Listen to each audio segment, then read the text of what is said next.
Chapitre 1. Façade parfaite. David Sterling avait bâti sa vie sur la précision. À 42 ans, il inspirait le respect au conseil d'administration et la crainte de ses concurrents. Son cabinet de conseil pharmaceutique, Sterling Solutions, l'avait enrichi au-delà de toute mesure. Mais surtout, il lui avait appris que chaque problème avait une solution. Il suffisait d'être assez impitoyable pour la trouver. Le manoir Sterling, dans le comté de Westchester, témoignait de la réussite de David. 23 pièces, des jardins impeccables et un système de sécurité à rendre Fort Knox jaloux. À l'intérieur, sa femme Cathy évoluait dans leur vie parfaite tel un fantôme en vêtements de créateur. À 38 ans, elle faisait encore tourner les têtes avec ses cheveux auburn et ses yeux émeraudes, mais David avait remarqué la distance qui les séparait depuis 1 an. Leur fille, Emma, était la lumière de son monde. À 11 ans, elle possédait son intelligence vive et la beauté de sa mère.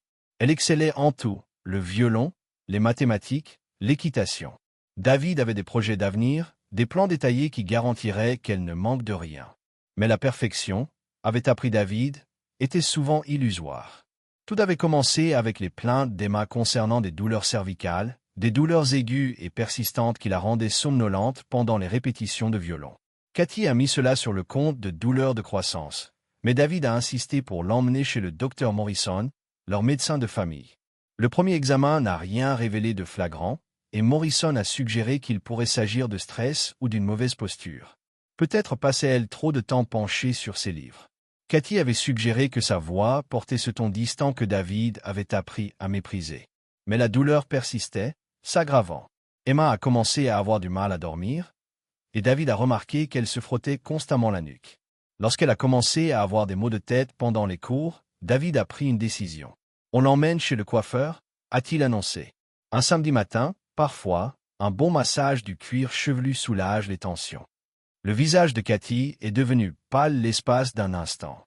Si bref que David a failli le manquer. « C'est sans doute une bonne idée » balbutia-t-elle. Le salon Laurent était l'endroit où Cathy se faisait coiffer tous les mois. David y était allé d'innombrables fois, attendant dans les fauteuils moelleux pendant ses soins. Le propriétaire, Marcel, les accueillit chaleureusement à l'arrivée de David et d'Emma. « Mademoiselle Sterling, quelle agréable surprise. Emma, belle Emma, comme vous avez grandi. » Emma sourit timidement tandis que Marcel la conduisait vers une chaise. « Juste un shampoing et une coupe, » expliqua David. « Elle a des tensions dans la nuque ces derniers temps. » Tandis que Marcel commençait à travailler, discutant avec animation de l'école et de ses loisirs, David se regarda dans le miroir. Emma semblait plus détendue qu'elle ne l'avait été depuis des semaines. L'eau chaude et le massage doux faisaient visiblement du bien. Puis les mains de Marcel s'immobilisèrent. Le visage du styliste français changea, son expression animée habituelle remplacée par quelque chose que David n'avait jamais vu auparavant. L'horreur. Les doigts de Marcel restèrent figés à la base du cou d'Emma. Et lorsque son regard croisa celui de David dans le miroir, David sentit son sang se glacer. « Monsieur !» La voix accentuée de Marcel n'était qu'un murmure. « Ça n'a pas l'air normal. » David se pencha en avant, le cœur battant la chamade. « Que veux-tu dire ?» La main de Marcel trembla tandis qu'il écartait délicatement les cheveux d'Emma. « Il y a quelque chose ici. De petits trous comme des aiguilles. » Le monde pencha. David se leva d'un bond et se glissa derrière la chaise pour voir ce que Marcel avait découvert. Là, cachés sous l'épaisse chevelure d'Emma, se trouvaient de minuscules piqûres à peine visibles, mais manifestement intentionnelles. Un réseau de petites blessures, certaines cicatrisées, d'autres plus récentes. Emma parut perplexe, tendant le cou pour comprendre ce qui avait provoqué une telle inquiétude. « Papa, qu'est-ce qui ne va pas ?» L'esprit de David s'emballa, cataloguant les possibilités, écartant les explications innocentes. Son expérience dans le secteur pharmaceutique lui donnait une conscience aiguë de ce que ces marques pouvaient représenter. Quelqu'un avait injecté quelque chose dans le cou de sa fille. Quelqu'un avec des connaissances médicales, quelqu'un avec accès. La voix de Marcel David était d'un calme mortel. « Il fallait que je prenne des photos. Fais-le maintenant. » Tandis que Marcel cherchait son téléphone, les pensées de David se cristallisèrent en une certitude singulière et terrifiante. Le caractère aléatoire de la douleur d'Emma, l'attitude dédaigneuse de Cathy, sa façon de pâlir lorsqu'il lui avait suggéré de se rendre au salon de coiffure, tout cela formait une image qui le hérissait. Quelqu'un utilisait sa fille comme sujet de test, et sa femme était au courant. Chapitre 2. La confiance s'effrite. Les mains de David restèrent immobiles tandis qu'il regardait Marcel documenter les points d'injection, mais une fureur froide montait en lui. Il avait bâti sa carrière sur la compréhension des gens, sur la capacité à percer à jour les mensonges et les tromperies. Comment avait-il pu passer à côté de ça? Emma, ma chérie, dit-il d'une voix soyeusement contrôlée. On t'a fait des piqûres récemment? Peut-être à l'école. Emma secoua la tête, les yeux écarquillés de confusion. Non, papa. Juste mes visites de contrôle régulières avec le docteur Morrison. Docteur Morrison, David a noté le nom pour une enquête ultérieure. Et un foyer? Quelqu'un vous a-t-il aidé? Peut-être vous a-t-il donné des vitamines ou des médicaments. Juste les vitamines que maman me donne tous les matins, dit Emma innocemment. Les nouvelles qui ont un drôle de goût. La mâchoire de David se serra. De nouvelles vitamines? Oui, elle a dit qu'elle m'aiderait à devenir plus forte, mais elle me donne parfois sommeil. Marcel termina de prendre des photos et recula, le visage sombre. Mademoiselle Sterling, vous devriez peut-être appeler la police, termina David. Oui, je pense que c'est exactement ce qu'il faut faire. Alors que Marcel s'éloignait pour appeler, David s'agenouilla près de la chaise d'Emma. Le regard confiant de sa fille faillit le briser. Elle ignorait totalement que quelqu'un, peut-être sa propre mère, la droguait systématiquement. J'ai des ennuis, papa, murmura Emma. Non, ma puce. Vous n'avez pas de problème, mais quelqu'un vous a blessé, et nous allons découvrir qui. La police est arrivée dans les 15 minutes. L'inspectrice Lisa Rodriguez, une trentenaire au regard perçant, a immédiatement pris les choses en main. Elle a photographié elle-même les points d'injection, recueilli les déclarations de Marcel et organisé l'examen d'Emma à l'hôpital. Monsieur Sterling Rodriguez a dit doucement pendant que les ambulanciers se préparaient à transporter Emma. Je dois vous poser des questions difficiles. Qui a accès à votre fille? Qui a pu faire ça sans se faire remarquer? David avait déjà 3 longueurs d'avance. Ma femme Cathy, notre femme de ménage, Madame Chan, mais elle est avec nous depuis 8 ans. Le docteur Morrison, notre médecin de famille. Il s'est arrêté, se souvenant de quelque chose. Ma femme consultait un nouveau médecin ces derniers temps.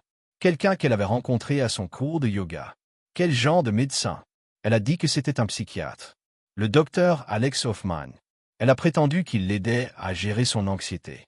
La voix de David est devenue amère. J'ai trouvé étrange qu'elle ait besoin de séances privées à son bureau. Rodriguez a pris des notes. Il va falloir qu'on parle à votre femme. Où est-elle maintenant? À son club de lecture, David a menti avec aisance. Il savait exactement où était Cathy. Elle était partie ce matin-là en prétendant rejoindre son groupe de lecture, mais David avait remarqué qu'elle avait pris son sac de voyage. Je peux l'appeler. Mais David n'avait aucune intention de prévenir Cathy. Il avait besoin de temps pour réfléchir, pour planifier. Alors que l'ambulance s'éloignait avec Emma, il s'est tourné vers Rodriguez. « Inspecteur, j'ai besoin que vous compreniez quelque chose. Ma fille est la chose la plus importante pour moi. Si quelqu'un a fait des expériences sur elle, l'a utilisée comme cobaye, je découvrirai qui et pourquoi, et ils en paieront le prix. » Rodriguez a étudié son visage. « Monsieur Sterling, je comprends votre colère, mais vous devez nous laisser gérer ça. Ne prenez pas les choses en main. » David a hoché la tête, mais son sourire était froid. « Bien sûr, inspecteur. Je suis un citoyen respectueux des lois. » Le mensonge était facile. David Sterling respectait les lois quand elles servaient ses intérêts. Comme il ne le faisait pas, il créa ses propres règles. 1 heure plus tard, à l'hôpital, Emma subissait un examen complet. David était assis dans la salle d'attente, l'esprit en ébullition. Il sortit son téléphone et commença à appeler, non pas Cathy, mais des personnes qui lui devaient des services, des détectives privés, des spécialistes de la sécurité, des personnes qui opéraient dans la zone grise entre le légal et le nécessaire. Le premier appel fut adressé à Vincent Torres, un ancien agent du FBI qui dirigeait désormais un service d'enquête discrète. « Vincent, c'est David. J'ai besoin de tout ce que vous pouvez trouver sur le docteur Alex Hoffman, psychiatre. J'ai aussi besoin d'une surveillance de ma femme, Cathy Sterling, et ce, depuis hier. » Le deuxième appel fut adressé au docteur Patricia Walsh, une toxicologue qui avait été consultante pour son entreprise. « Patricia, j'ai besoin d'une faveur. Ma fille a peut-être reçu des substances inconnues. J'ai besoin que vous effectuiez tous les tests imaginables. » Le troisième appel fut adressé à son avocat, qui veillerait à ce que tout ce que David découvrirait puisse être utilisé efficacement. Lorsque le médecin arriva avec les résultats d'Emma, David avait mis en marche une machine conçue pour un seul but, découvrir la vérité. Les analyses sanguines montraient des traces de plusieurs composés expérimentaux. Rien de mortel dans l'immédiat, mais des preuves évidentes d'une médication systématique. Monsieur Sterling, le médecin urgentiste, déclara « Votre fille a reçu ce qui semble être un cocktail de médicaments expérimentaux. Nous ne sommes pas encore certains des effets à long terme. » L'expression de David resta inchangée, mais quelque chose de fondamental se transforma intérieurement. L'homme qui avait bâti un empire par des manœuvres calculées et une efficacité impitoyable commença à planifier le projet le plus important de sa vie, détruire quiconque avait osé faire du mal à sa fille. Alors qu'il rentrait chez lui en voiture, Emma à ses côtés, son téléphone vibra, un SMS de Cathy. Le club de lecture était en retard. Demain matin. Je vous aime tous les deux. David supprima le message sans répondre. Demain matin, Cathy tomberait dans un piège qui avait duré 20 ans. Chapitre 3. L'enquête commence. Le bureau de David était un monument de contrôle. 3 écrans affichaient des flux de données en temps réel, des systèmes de communication sécurisés et des fichiers susceptibles de faire la fortune ou la ruine d'entreprise. Ce soir-là, c'était la salle de crise. Emma dormait paisiblement à l'étage, sous sédatif à l'hôpital, surveillée par Madame Chin, visiblement bouleversée par la nouvelle. David avait seulement expliqué qu'Emma avait été blessée et que la sécurité serait renforcée. Madame Chin, fidèle à son devoir, ne posa aucune question.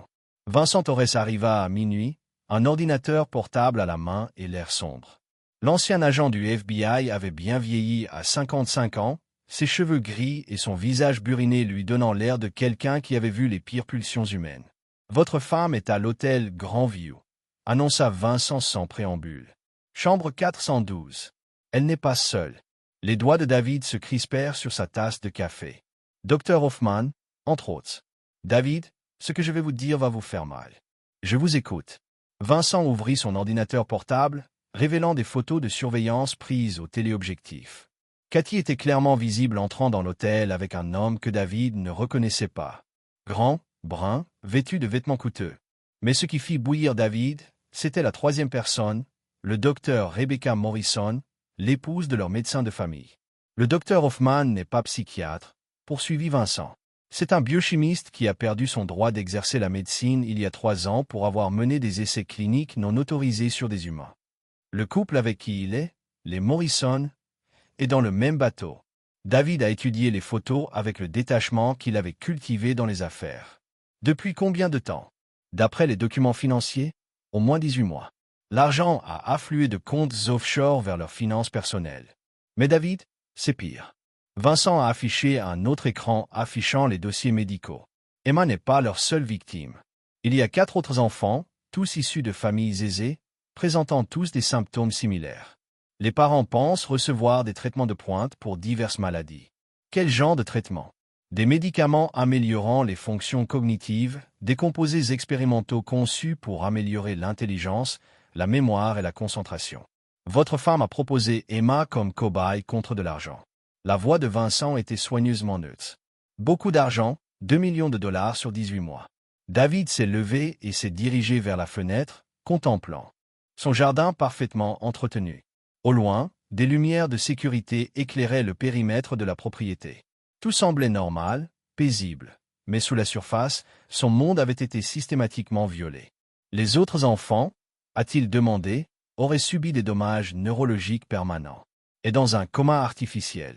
Le 4e semble bien réagir, mais il est trop tôt pour en évaluer les effets à long terme. David se tourna vers Vincent. Je veux tout. Relevés bancaires, journaux de communication, habitudes de voyage, associés. Je veux connaître chaque respiration qu'ils ont prise ces 2 dernières années. David, tu dois être prudent. Ces gens sont dangereux. Hoffman a des liens avec des individus très désagréables. Bien. Le sourire de David était prédateur. Je préfère les adversaires dangereux. Ils font de meilleurs exemples.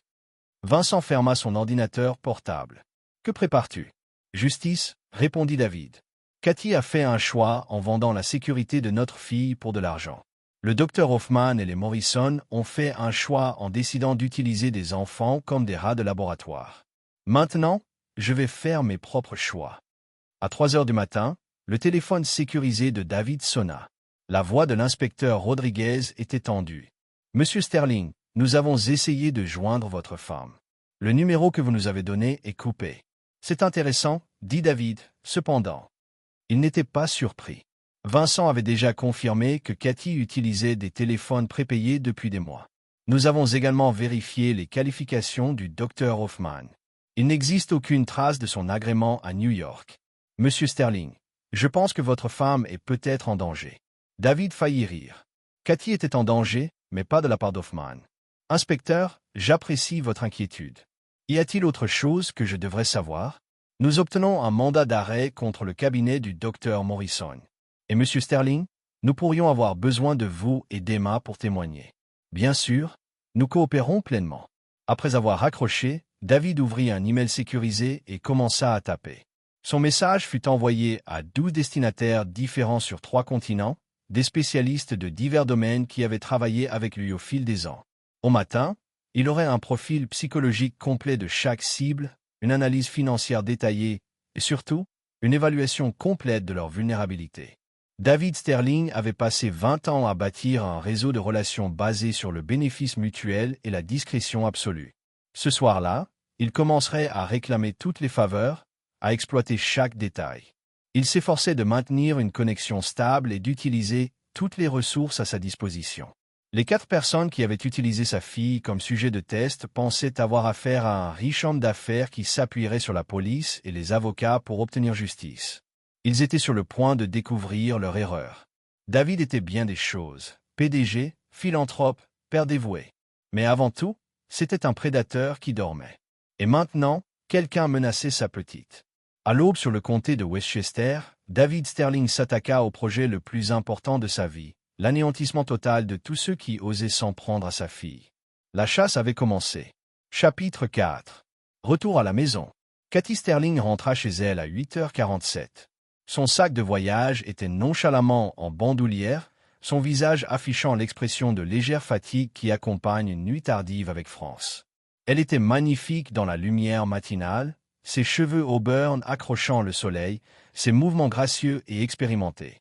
David l'observa depuis la fenêtre de son bureau, notant chaque détail. Sa façon de consulter son téléphone avant d'entrer. Le bref silence où elle remarqua les caméras de sécurité supplémentaires. Vincent s'était installé pendant la nuit. Une tension presque imperceptible traversait ses épaules alors qu'elle approchait de la porte d'entrée. Elle avait peur, mais essayait de ne pas le montrer. Tant mieux. La peur la rendrait imprudente. « Chérie », la voix de Cathy résonna dans le hall. « David, Emma est-elle prête pour l'école ?» David descendit l'escalier d'un pas mesuré, l'air soigneusement neutre. « Emma ne se sent pas bien. Elle reste à la maison aujourd'hui. » Le visage de Cathy exprimait de l'inquiétude, mais David perçut une autre lueur. Un calcul. Qu'est-ce qui ne va pas? Devrais-je appeler le docteur Morrison? Ce ne sera pas nécessaire, dit David d'une voix douce. En fait, je pense que nous devrions discuter de la santé d'Emma. Mon bureau maintenant. Cathy le suivit, et David sentit sa tension grandir. Dans son bureau, il désigna la chaise en face de son bureau, la même chaise où il avait interviewé des cadres avant de détruire leur carrière. Un café, proposa-t-il. David, tu me fais peur. Que se passe-t-il? Hier, j'ai emmené Emma au salon. David s'installa derrière son bureau, les doigts croisés. Marcel trouva quelque chose d'intéressant. Le visage de Cathy devint blanc, mais elle garda son calme. Que voulez-vous dire? David alluma son ordinateur et les photos du salon emplirent l'écran. La respiration haletante de Cathy était le seul bruit dans la pièce. Ce sont des sites d'injection. Cathy, quelqu'un a systématiquement drogué notre fille. La voix de David resta conversationnelle. La police est très intéressée par qui? Les mains de Cathy tremblaient en agrippant les accoudoirs du fauteuil. David, je peux vous expliquer. S'il vous plaît. David se pencha en arrière. L'image même de l'attention patiente. Je suis fasciné d'entendre votre explication sur la façon dont sa fille de 11 ans s'est retrouvée avec des drogues expérimentales dans le sang. Le silence s'éternisa entre eux. David pouvait voir l'esprit de Cathy s'emballer, calculant les probabilités, évaluant les options. Elle avait toujours été intelligente. C'était l'une des choses qui l'avait attirée chez elle il y a 20 ans. Mais l'intelligence sans caractère était juste de la ruse. Je n'étais pas censé lui faire de mal, murmura finalement Cathy. David sentit un frisson le gagner. Même en sachant la vérité, l'entendre avouer lui faisait l'effet d'un coup de massue. « Vas-y, dit Alex. » Ces composés étaient sûrs, révolutionnaires. Ils allaient rendre les enfants plus intelligents, plus concentrés, meilleurs, capables de rivaliser plus tard.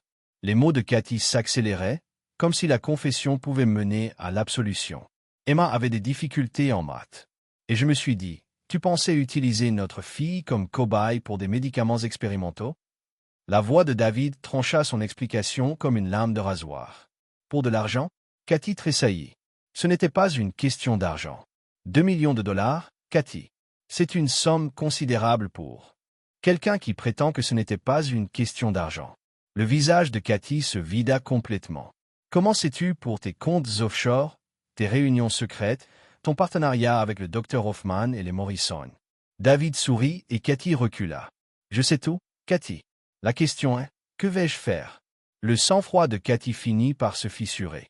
Des larmes coulèrent sur son visage tandis qu'elle s'agenouillait près de sa chaise. David, s'il te plaît. Je n'ai jamais voulu qu'Emma soit blessée. Alex m'a promis que les médicaments étaient sans danger. Il m'a montré des études, des témoignages d'autres parents dont les enfants sont maintenant dans le coma ou souffrent de lésions cérébrales permanentes. La voix de David était glaciale. A-t-il mentionné ce passage? Je ne savais pas. Je jure que je ne savais pas. Cathy sanglota. Quand Emma a commencé à avoir mal, j'ai voulu arrêter, mais Alex a dit que c'était normal que ça passe. Alors, tu as continué à lui faire quelques injections supplémentaires. Il a dit que nous étions sur le point de faire une découverte. Cathy leva vers lui des yeux désespérés. David, j'aime Emma. Je ne lui ferai jamais de mal intentionnellement. David observa le visage de sa femme, la femme qu'il avait épousée, la mère de son enfant, la personne en qui il avait eu une confiance absolue. Elle disait la vérité sur son amour pour Emma, réalisa-t-il avec sa manière tordue. Elle croyait sincèrement aider leur fille. Ce qui ne fit qu'empirer les choses. Où est Hoffman maintenant? Demanda David. Je ne sais pas. Il a quitté l'hôtel ce matin. Il a dit qu'il devait s'occuper de quelque chose. Cathy s'essuya les yeux. David, qu'est-ce que tu vas faire? David se leva et se dirigea vers son coffre-fort, récupérant un dossier qu'il avait préparé le matin même. Je vais te donner le choix, Cathy. Première option, tu coopères pleinement à l'enquête policière. Tu témoignes contre Hoffman et les Morrison. Tu plaides coupable de mise en danger d'enfants et tu purges la peine que le tribunal jugera appropriée. Il déposa un dossier sur son bureau. Deuxième option, je te détruis. Cathy ouvrit le dossier d'une main tremblante. À l'intérieur se trouvaient des copies de relevés bancaires, des photos de surveillance, des rapports médicaux et des journaux de communication qui dressaient un tableau complet de sa trahison. La police aura ces dossiers d'ici 1 heure, poursuivit David. Mais ce n'est pas tout. J'ai également préparé un dossier complet pour le fisc concernant tes revenus non déclarés. L'Ordre des médecins recevra des preuves détaillées de ta conspiration avec des praticiens non agréés, tes parents, ta sœur et tes amis. Ils recevront tous des copies des photos de surveillance vous montrant entrant dans la chambre d'hôtel avec vos amants. Le visage de Cathy se décomposa. Amant, vous pensiez que j'ignorais votre liaison avec Hoffman ou avec le docteur Morrison. Le sourire de David était cruel. J'ai des photos, Cathy. Des vidéos, des enregistrements audio. Votre relation, toute réglée, documentée avec une précision exquise. David, s'il vous plaît. Mais ce n'est pas tout. David s'approcha, sa voix se réduisant à un murmure. Car voyez-vous, Cathy, j'ai aussi identifié 13 autres familles dont les enfants ont été victimes des expériences d'Hoffman. Des familles avec des ressources, des familles avec des relations, des familles qui seront très intéressées de savoir que vous étiez le recruteur qui a identifié les enfants vulnérables. Les sanglots de Cathy s'intensifièrent, mais David n'éprouva aucune pitié. 13 familles qui intenteront des poursuites civiles. Qui s'assurera que vous passiez le reste de votre vie dans la pauvreté si vous avez la chance d'éviter la prison. Que voulez-vous de moi? S'étrangla Cathy. Tout, répondit David. Je veux savoir où se trouve Hoffman. Je veux les noms de toutes les personnes impliquées. Je veux les numéros de compte, les données de recherche et les listes de clients. Je veux que vous m'aidiez à détruire tout le réseau. Cathy leva les yeux vers lui à travers ses larmes. Et si je fais ça, que m'arrivera-t-il? David retourna à sa chaise, l'air pensif. Si vous coopérez pleinement, je veillerai à ce que vous receviez la peine minimale possible. Vous perdrez tout, votre liberté, votre réputation, votre famille, mais vous survivrez. Et si je ne le fais pas, le sourire de David fut la dernière chose que Cathy vit avant de s'évanouir. Chapitre 5. Le réseau exposé. Le docteur Alex Hoffman était assis dans son laboratoire temporaire, examinant les dernières données de ses sujets de test. L'entrepôt reconverti du Queens était loin d'être idéal, mais il servait ses objectifs. Des caméras de sécurité surveillaient chaque entrée, et sa protection renforcée garantissait la confidentialité de son travail. À 53 ans, Hoffman avait consacré sa vie à repousser les limites du potentiel humain.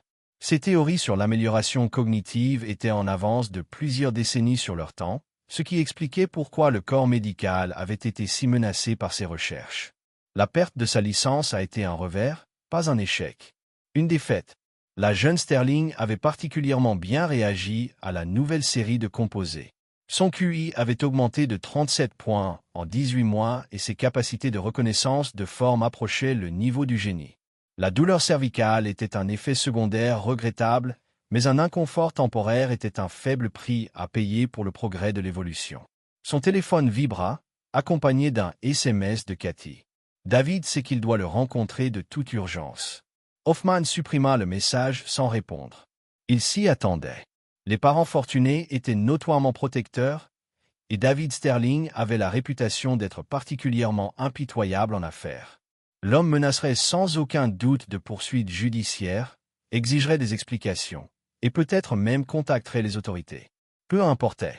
Le lendemain, Hoffman serait dans un avion pour la Suisse, où ses recherches étaient non seulement légales, mais financées par des investisseurs progressistes qui comprenaient l'importance de faire progresser l'évolution humaine. Il avait tort sur toute la ligne. À 15h17, Vincent Torres entra dans l'entrepôt par l'entrée principale, badge affiché, flanqué de 6 agents fédéraux. L'équipe de sécurité de Hoffman n'opposa aucune résistance. Vincent leur avait rendu visite plus tôt avec des preuves photographiques de leur implication dans des abus sexuels sur mineurs. Le choix entre la coopération et de longues peines de prison avait été facile. Le docteur Alexander Hoffman.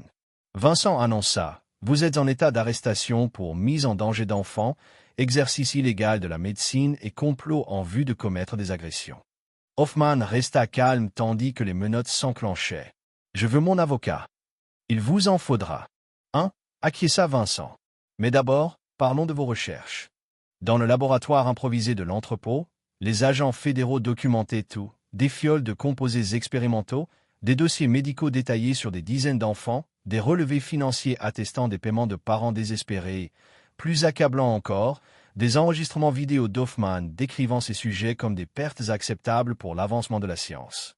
Mais le véritable trésor résidait dans l'ordinateur d'Hoffman, qui communiquait avec un réseau couvrant 12 pays. Le docteur Rebecca Morrison n'était qu'un maillon d'une conspiration internationale qui utilisait des enfants comme cobayes pour des recherches sur l'amélioration cognitive. De retour à Sterling Mansion, David reçut le rapport de Vincent avec une satisfaction morose. Hoffman était en garde à vue, mais le réseau était plus vaste que quiconque ne l'avait imaginé. L'enquête durerait des mois, voire des années. La justice serait lente, incertaine, et finalement, insatisfaisante. David avait d'autres plans. Ce soir-là, il rendit visite à Emma dans sa chambre. Elle lisait un de ses manuels de mathématiques avancées, mais leva les yeux avec un sourire lorsqu'il entra. « Comment vas-tu, ma chérie? »« Mieux, papa. Le médecin a dit que le médicament aiderait mon corps à retrouver des forces. » La confiance d'Emma était déchirante. « Quand pourrai-je retourner à l'école? »« Bientôt, promit David. »« Mais Emma, j'ai une question importante à te poser. Te souviens-tu de quelque chose à propos des vitamines que maman t'a données? Quelque chose d'inhabituel? » Emma réfléchit attentivement. Elles avaient un goût étrange et parfois, elles me donnaient une sensation étrange, comme si tout était trop lumineux ou trop bruyant. Mais maman disait que ça signifiait que ça fonctionnait. David l'embrassa sur le front. « Tu n'as plus besoin de prendre ces vitamines. Et Emma, tu es parfaite telle que tu es. Ne laisse jamais personne te dire le contraire. » Après qu'Emma se soit endormie, David retourna à son bureau et retrouva Cathy. Elle l'attendait. Elle avait passé la journée en garde à vue, fournissant des déclarations détaillées sur le réseau. Sa coopération avait été totale, mais son apparence suggérait que le poids de sa trahison la frappait enfin. « David, dit-elle doucement, je sais que tu ne me pardonneras jamais, mais je veux que tu saches que je pensais vraiment l'aider. David observa le visage de sa femme. 20 ans de mariage, et il la voyait clairement pour la première fois. « Sais-tu le pire, Cathy ?» Elle secoua la tête. « Ce n'est pas la trahison. Ce n'est même pas le fait que tu aies vendu la sécurité de notre fille pour de l'argent. » La voix de David était étrangement calme. « C'est que tu essaies encore de te justifier. Même maintenant, après avoir vu ce que tu as fait, tu essaies encore de te faire passer pour la victime. » Le visage de Cathy se décomposa. « Que va-t-il se passer maintenant? Maintenant, tu en subis les conséquences. » David ouvrit le tiroir de son bureau et en sortit une simple feuille. « Les papiers du divorce. Tu les signeras et tu accepteras ma condition sans négociation. » Cathy lut le document. Son visage pâlit à chaque ligne. « Tu prends tout. La maison, les comptes, Emma, tu as perdu tes droits sur Emma quand tu as décidé de l'utiliser comme cobaye. » Le ton de David était catégorique. « Tu auras des visites surveillées une fois par mois, à condition que tu ne sois pas en prison. David, s'il te plaît. Ce sont mes conditions. Accepte-les ou je m'assurerai que tu ne reverras plus jamais Emma. » Cathy signa les papiers d'une main tremblante.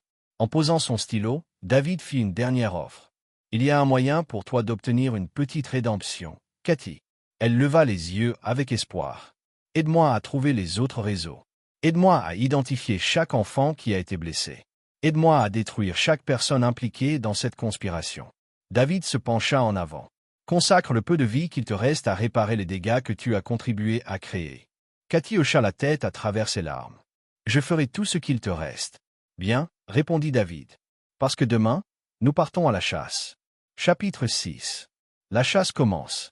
Le jet privé Le Vol a décollé de l'aéroport de Teterboro à l'aube, transportant David Sterling, Vincent Torres et 2 spécialistes vers leur première cible, le docteur Rebecca Morrison, qui s'était réfugié dans la propriété familiale du Montana après avoir appris l'arrestation d'Hoffman. David avait passé la nuit à examiner tout ce que Cathy avait révélé lors de son long débriefing. Le réseau était plus sophistiqué qu'on ne l'imaginait. Une confédération informelle de professionnels de la santé en disgrâce, de parents fortunés en quête d'avantages pour leurs enfants et d'investisseurs misant sur l'avenir de l'amélioration humaine. Le docteur Morrison était la principale recruteuse du réseau, identifiant les familles d'enfants surdoués et les parents suffisamment désespérés pour risquer des traitements expérimentaux. Son mari, Thomas, avait apporté une légitimité médicale tout en restant officiellement à l'écart. Ensemble, ils ont facilité la maltraitance de plus de 40 enfants en 3 ans. « Elle ne viendra pas sans bruit », avertit Vincent alors qu'il survolait les Rocheuses. Le complexe dispose d'une sécurité privée dans l'État du Montana, où règne la doctrine du château. David sourit froidement. « J'y compte. » Le complexe Morrison s'étendait sur 80 hectares de terrain. Une nature sauvage et immaculée, entourée de clôtures électrifiées et surveillée par un équipement de surveillance de qualité militaire.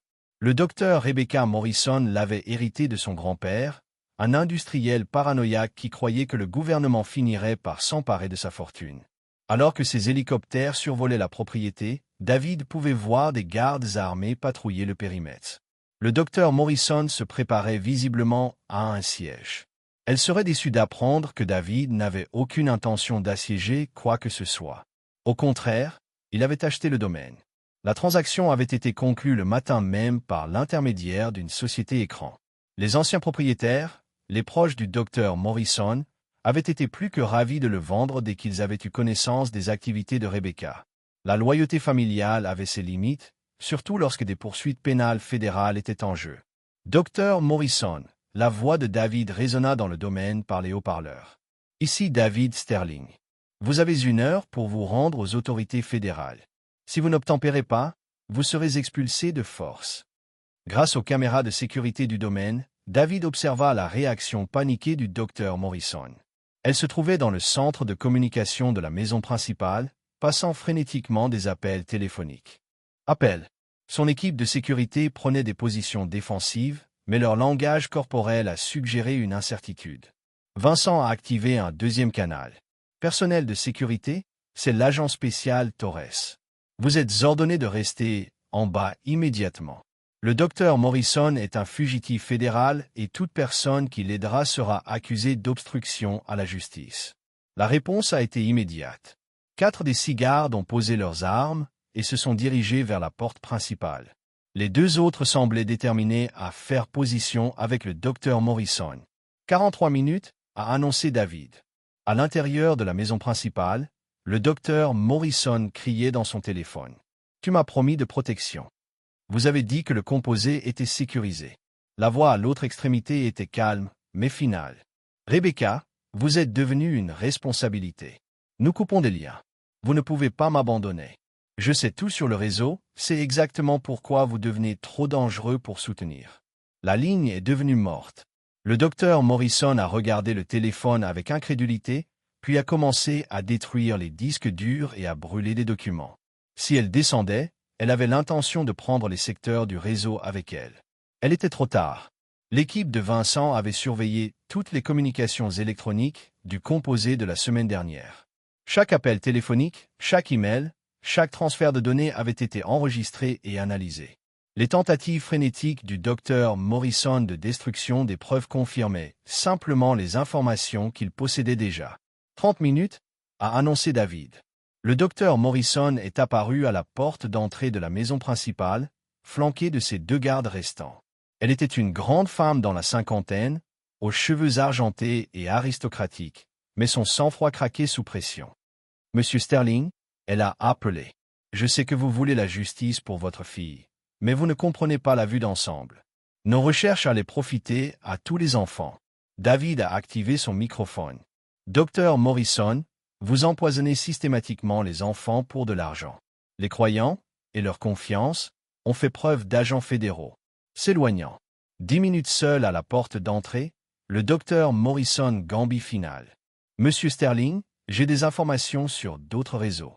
Les enfants qui sont encore expérimentés sur m'arrêtent, et ces informations meurent avec moi. » La réponse de David a été immédiate. « Docteur Morrison, vous semblez avoir l'impression que j'ai l'intention de vous arrêter. » L'implication était suspendue dans l'air comme une condamnation à mort.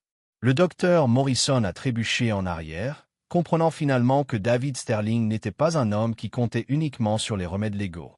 5 minutes, le docteur Morrison a couru. Elle a fait exactement 173 verges dans le Wildern du Montana avant que la fête de chasse de David ne la trouve. Vincent Torres, un ancien rangé de l'armée devenu agent du FBI, suivait les fugitifs depuis 20 ans. La docteure Morrison, malgré ses préparatifs paranoïaques, n'avait jamais appris la première chose sur la survie de la nature. Ils l'ont trouvé se cacher derrière une bûche tombée, sanglotant et mendiant la miséricorde. Le docteur Morrison, dit doucement David, s'accroupissant à côté de sa cachette. « Vous avez des informations dont j'ai besoin. Vous allez les fournir. La seule question est de savoir si vous le faites volontiers ou à contre-cœur. » Le docteur Morrison leva les yeux avec les yeux désespérés. « Je vais vous dire tout. S'il vous plaît, ne me blessez pas. » Le sourire de David était la chose la plus terrifiante qu'elle ait jamais vue. « Docteur Morrison, je ne vais pas vous faire du mal. Je vais faire quelque chose de bien pire. »« Quoi ? Je vais vous donner exactement ce que vous méritez. » Chapitre 7. Justice servie. L'installation psychiatrique abandonnée à l'extérieur d'Helena, Montana, était fermée depuis 15 ans, mais son isolement le rendait parfait pour les fins de David. Le docteur Rebecca Morrison s'est assis attaché à un lit d'hôpital dans ce qui avait autrefois été la salle de thérapie de l'électrochoc. Son sang-froid aristocratique s'est finalement complètement brisé. « S'il te plaît, murmura-t-elle tandis que David entrait dans la pièce. Dans le lit d'hôpital. Le docteur Morrison célébrant les jalons de recherche tandis que les parents ont pleuré de façon permanente la progéniture endommagée. « Vous avez passé 3 ans à traiter les enfants comme des animaux de laboratoire. » David a continué. « J'ai donc pensé qu'il était juste que vous ayez vécu le même traitement. » Les yeux du docteur Morrison s'écarquillèrent d'horreur comme elle l'a compris. « Non, s'il vous plaît non. Le composé que vous avez développé pour la série d'essais d'amélioration cognitive 7, je crois que vous l'avez appelé, a eu des effets secondaires intéressants. Fragmentation de la mémoire, dissociation de la personnalité, perte complète de la régulation émotionnelle. » David a préparé une seringue avec une efficacité pratiquée. « Vous serez fasciné de vivre vos propres recherches de première main. Vous ne pouvez pas faire ça. C'est un meurtre, n'est-ce pas? » David a soigneusement vérifié la dose. « Vous avez assuré aux parents que ces composés étaient en sécurité. Vous ne leur mentiriez sûrement pas. » La docteure Morrison a lutté contre ces contraintes, mais l'équipe de Vincent avait été minutieuse. « S'il vous plaît, J'ai une fille. Elle n'a que 16 ans. Oui, Jennifer Morrison, étudiante d'honneur, joueuse de tennis universitaire, prévoyant d'étudier la médecine à Stanford. La voix de David était de la glace. Ne pas faire inquiétude, j'ai organisé pour qu'elle reçoive les mêmes opportunités éducatives que vous avez offertes à d'autres enfants. Le mensonge était parfait. L'imagination du docteur Morrison a rempli les détails horribles, et ses cris résonnaient dans l'installation abandonnée. David a laissé sa terreur se construire pendant plusieurs minutes avant de révéler la vérité. Détendez-vous, Rebecca. Je ne vais pas nuire à votre fille. Contrairement à vous, je ne blesse pas les enfants. David a posé la seringue. Mais je veux que vous vous souveniez de ce sentiment, de cette impuissance, de cette terreur de regarder quelqu'un menacer votre enfant pendant que vous êtes impuissant à l'arrêter. Le docteur Morrison a sangloté avec soulagement. Mais David n'a pas fini. Votre fille ira bien, mais elle saura exactement ce que sa mère a fait. J'ai préparé un package complet documentant vos crimes, avec des preuves vidéo et des témoignages de victimes. Elle le recevra à son 18e anniversaire, salaud. J'ai également créé un fonds en fiducie au nom de Jennifer, 1,7 million de dollars, représentant votre part des bénéfices du réseau. Elle recevra l'argent quand elle aura 25 ans, ainsi qu'une explication détaillée d'où elle vient. Le sourire de David était cruel. Chaque centime ira à aider les enfants que vous aidez à détruire. Le visage du docteur Morrison était un masque de désespoir. Que voulez-vous de moi? Rien. Vous m'avez déjà donné tout ce dont j'ai besoin pour détruire le reste du réseau. David se dirigea vers la porte. Docteur Morrison, vous allez passer le reste de votre vie en prison fédérale. Votre réputation est détruite. Votre richesse a disparu. Et votre fille grandira en sachant exactement quel genre de monstre était sa mère. Où allez-vous? David s'arrêta au seuil pour visiter le docteur Hoffman. Il vous a demandé. Chapitre 8. Le joueur final. Le docteur Alex Hoffman avait été transféré à ADX Florence, la prison fédérale de Supermax qui abritait les criminels les plus dangereux d'Amérique. Sa cellule était de 7 à 12 pieds avec une fente pour la nourriture et une fenêtre étroite qui ne montrait qu'une tranche de ciel du Colorado. Il était en isolement cellulaire depuis 2 mois, en attendant un procès pour des crimes qui entraîneraient probablement plusieurs peines à perpétuité. Il n'était pas seul. David Sterling était assis en face de lui dans la salle de visite, séparé par du verre renforcé, mais connecté par une ligne téléphonique sécurisée. Hoffman avait l'air plus âgé que ses 53 ans, ses cheveux sont devenus complètement gris et son visage décharné de la nourriture de la prison et du stress. « Monsieur Sterling, » dit Hoffman, sa voix est soigneusement contrôlée. « Je suppose que vous êtes ici pour se réjouir.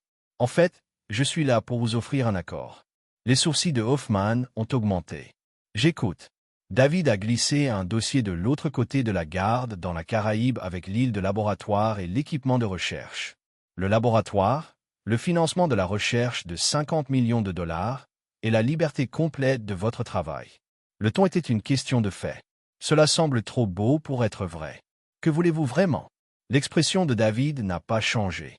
Je veux que vous preniez l'accord parce que l'île est équipée du système de surveillance le plus sophistiqué au monde.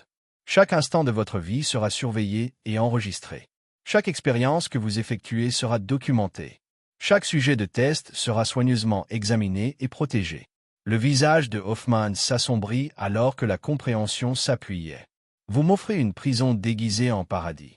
Je vous offre exactement ce que vous voulez. Recherche, financement et liberté illimitée de poursuivre votre travail dans des conditions qui vous permettent de ne jamais nuire à un autre enfant. David se pencha en avant. Dr Hoffman, vous êtes un brillant scientifique dont les découvertes pourraient vraiment profiter à l'humanité. Mais vous êtes aussi un sociopathe qui voit les gens comme des sujets de test. Alors, tu vas me cager? Je vais vous donner le choix de vous cager. David a activé sa tablette, montrant des images de surveillance des différentes installations du réseau. Ce sont les enfants que vous avez aidés à détruire. La docteure Emma Sterling n'est que l'une des dizaines dont la vie que vous avez endommagée en permanence dans la poursuite de votre vision. Hoffman a regardé les images sans émotion. Le progrès scientifique nécessite un sacrifice. Chaque progrès majeur de l'histoire humaine a coûté un coût. Et il y a le problème. David a répondu, « Vous croyez vraiment cela? Vous n'êtes pas mauvais au sens traditionnel. Vous êtes quelque chose de pire. Vous êtes un vrai croyant qui pense que les extrémités justifient tous les moyens. Alors, quelle est votre vraie offre, Monsieur Sterling? » David a tenu de partir. « Vous ne le faites jamais. Mais avant de mourir, vous allez regarder chaque enfant que vous aidez à faire du mal à récupérer et à prospérer malgré ce que vous leur avez fait. David a de nouveau activé sa tablette, cette fois montrant des images récentes d'Emma à sa leçon de piano. Sa douleur au cou a finalement disparu, son intelligence naturelle non dédiée par les composés expérimentaux. Emma teste déjà au niveau du génie en mathématiques. Docteur, pas à cause de vos médicaments, mais parce que c'est qui elle a toujours été. La voix de David était douce. Vous avez pris un enfant brillant et l'avez torturé pendant 18 mois, et elle est toujours brillante. Vos recherches n'étaient pas seulement contraires à l'éthique, mais elles étaient complètement inutiles. Hoffman regarda l'écran, le travail de sa vie s'effondrait devant ses yeux. Au revoir, le docteur Hoffman. Profitez de votre paradis en béton. Chapitre 9. Nouveau début. 2 ans plus tard, David Sterling se tenait dans le jardin de son domaine Westchester, regardant Emma pratiquer le violon sur la terrasse. À 13 ans, elle était devenue une jeune femme remarquable, intelligente, compatissante et complètement ignorante de la proximité qu'elle serait de dégâts permanents. Les procès criminels s'étaient terminés 6 mois plus tôt. Le docteur Rebecca Morrison a reçu 35 ans de prison fédérale. Le docteur Alex Hoffman mourait derrière les barreaux, ses multiples condamnations à perpétuité en veillant à ce qu'il ne reverrait plus jamais la liberté. Thomas Morrison, qui avait fourni une couverture médicale pour le réseau, a reçu 20 ans. Cathy avait subi la peine la plus légère, 8 ans, réduite en raison de sa coopération et de ses véritables remords. Elle purgeait actuellement son temps dans une installation de sécurité minimale du Connecticut, où elle a passé ses journées à conseiller d'autres femmes qui ont fait des choix qui ont détruit leur famille. David avait tenu sa promesse. Cathy a vu Emma une fois par mois lors de visites supervisées. Et bien que leur relation ne se rétablisse jamais complètement, Emma apprenait à pardonner la terrible erreur de sa mère. Les autres enfants du réseau ont eu des résultats variables. 2 sont restés dans des établissements de soins spécialisés, leurs dommages cognitifs trop graves pour une durée de vie normale. 3 autres avaient récupéré partiellement mais auraient besoin d'un soutien continu. Le reste, comme Emma, avait été assez jeune pour guérir complètement. David avait créé une fondation dédiée à aider les victimes, les soins médicaux, le soutien à l'éducation, les services de conseil et le plaidoyer juridique.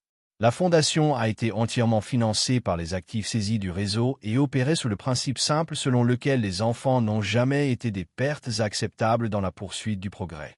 Vincent Torres s'est approché de la pelouse portant un téléphone sécurisé. « David, nous avons les autorités suisses. Ils ont trouvé le docteur Vuloff. La dernière grande figure du réseau s'était cachée dans une clinique privée à l'extérieur de Zurich, poursuivant ses recherches avec la protection des lois bancaires internationales. Sa capture fermerait le dernier chapitre du complot. Bon, a répondu David. Et les enfants qu'il traitait en sécurité. Les 18 ont été retirés de sa garde et reçoivent des soins médicaux appropriés. David hocha la tête. Satisfait. La chasse était enfin terminée. Alors que Vincent partait, Emma a terminé sa pratique et s'est approchée pour rejoindre son père. Elle était plus grande maintenant, son visage plus mature, mais son sourire était le même qui avait toujours fait fondre son cœur. « Papa, puis-je te demander quelque chose ?»« Toujours. Tu pensais jamais à maman, sur ce qu'elle a fait ?» David considérait attentivement sa réponse. Emma connaissait les faits de base que sa mère avait fait des choix terribles qui ont conduit à son emprisonnement, mais elle ne connaissait pas la portée complète de la trahison de Cathy. « Je pense à combien elle vous aime, » a déclaré David enfin. « Ta mère a fait des erreurs impardonnables, mais il venait d'un lieu de vouloir le meilleur pour toi. Tu l'aimes toujours ?» La question a percé plus profondément que David ne s'y attendait. A-t-il aimé Cathy? La femme qui a trahi sa confiance a mis en danger leur fille et a brisé leur famille. Ou a-t-il aimé le souvenir de qui elle avait été avant que la cupidité et le désespoir ne la corrompent? « J'adore la mère que vous méritez, » a déclaré David. « Et je déteste la personne qu'elle est devenue. Celles-ci peuvent toutes les deux être vraies. » Emma le serra étroitement dans ses bras. « Je suis content que tu m'as sauvé, papa. Emma, tu es sauvée. Tu es plus fort que tout ce qu'ils ont essayé de te faire. » Alors que le soleil se couchait sur le comté de Westchester, David Sterling a réfléchi au choix qui l'avait amené à ce moment. Il avait construit sa vie sur le contrôle, la précision et la croyance absolue que chaque problème avait une solution. Quand quelqu'un avait menacé la chose la plus précieuse de son monde, il avait appliqué ses principes avec une efficacité impitoyable. Le réseau a été détruit. Les conspirateurs ont été emprisonnés ou morts. Les enfants étaient en sécurité. Mais la vraie victoire n'était pas la punition de ses ennemis. C'était le son du rire d'Emma qui résonnait à travers le jardin. La vue d'elle courir vers la maison pour pratiquer le piano. La connaissance qu'elle grandirait forte et tiendrait malgré tout ce qui lui avait été fait. David Sterling avait appris quelque chose d'important lors de sa campagne de vengeance. La justice ne visait pas à détruire vos ennemis. La justice consistait à protéger les innocents et à s'assurer que ceux qui ont prié sur la vulnérable n'avaient jamais la chance de le faire à nouveau. Il avait atteint les deux objectifs, et il l'avait fait sans compromettre les valeurs qu'il voulait qu'Emma hérite. Elle grandirait en sachant que son père était un homme qui tenait ses promesses, protégeait sa famille et n'avait jamais reculé de faire ce qui était bien. Au loin, Emma l'a appelé à venir entendre sa nouvelle paix. David Sterling, homme d'affaires et père dévoué, s'est dirigé vers la maison où sa fille attendait, laissant l'obscurité de la vengeance derrière pour la lumière d'un avenir incertain mais plein d'espoir. La douleur derrière son cou avait disparu pour toujours. Et là, vous l'avez. Une autre histoire prend fin. Qu'avez-vous pensé? J'adorerais entendre vos réflexions dans les commentaires ci-dessous. Si vous aimez cette histoire, envisagez de rejoindre notre communauté en vous abonnant. Cela signifie le monde pour nous.